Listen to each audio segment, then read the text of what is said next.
तो मैं गांधी की तरह इस कानून को फाड़ता हूं। ये अनकॉन्स्टिट्यूशनल है सर।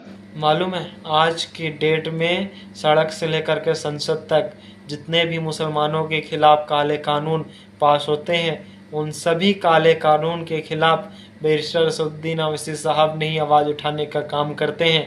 आवाज़ ही नहीं, बल्कि उस बिल को फाड़ने की ज़रूरत पड़ती है तो फाड़ते भी हैं। बैरिस्टर असदुद्दीन ओवैसी साहब अपनी तकरीरों में जो कहते हैं उसको आपको सुनने की भी ज़रूरत है। बैरिस्टर असदुद्दीन ओवैसी साहब अपनी तकरीरों के माध्यम से क्या कह रहे हैं ये भी सुनिए आप। बाबरी मस्जिद का मसला आया तो ओवैसी बोलेगा, CAA का कानून आया तो ओवैसी बिल को फाड़ेगा, ट्रिपल तलाक का मसला आया तो ओवैसी बोलेगा, NRC का मसला आया तो ओवैसी बोलेगा, बिल्किस का मसला आया तो ओवैसी बोलेगा, खेडिया में बच्चों को रोड पर लाकर सरेआम उनकी बेइज्जती करके पीटा जाता है तो ओवैसी बोलेगा, बीजेपी और मोदी के खिलाफ अगर कोई खुलकर बोलेगा तो ओवैसी बोलेगा कि जो खामोश रहते हैं उनका साथ मत दीजिए, जो आपके लिए लड़ते हैं पुकारते हैं उनका साथ दीजिए।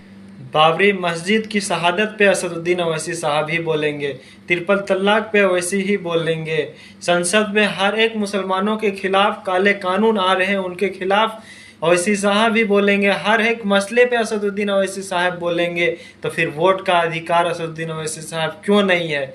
मेरे मुसलमान भाई, यूपी हो या झारखंड, गुजरात हो या बिहार, असम हो या बंगाल, हर जगह असदुद्दीन ओवैसी साहब को ही जिताने का काम करना है।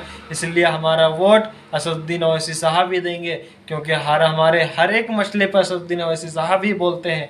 तो हमारा वोट का भी अधिकार असदुद्दीन ओवैसी साहब ही होना चाहिए।